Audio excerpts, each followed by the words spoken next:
To start doing Doordash and Ubereats at the same time, you need to understand the basics of each platform.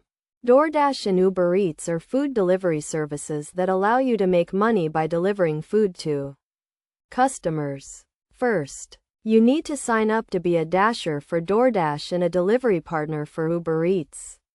The sign-up process typically involves providing some personal information, uploading required documents, and passing a background check. Once you are approved, you can start receiving delivery requests from both platforms to do both at the same time. You will need to have the apps for both Doordash and Ubereats open on your phone. When a delivery request comes in from either platform, you can choose to accept it.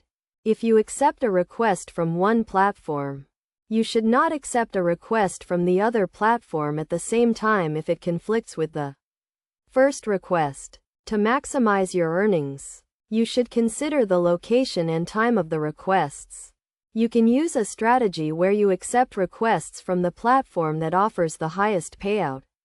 For the delivery, it is also important to be aware of the terms of service for each platform.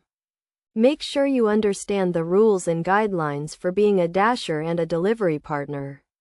In terms of equipment, you will need a reliable vehicle and a smartphone with the Doordash and Ubereats apps. You may also want to consider investing in a phone mount and a thermal bag to keep food warm during deliveries. To stay organized, consider using a mileage tracking app to keep track of your miles driven for each platform. This can help you with your taxes at the end of the year. Overall, doing Doordash and Ubereats at the same time can be a great way to increase your earnings. By following these steps and being mindful of the terms of service for each platform, you can successfully deliver food for both Doordash and Ubereats.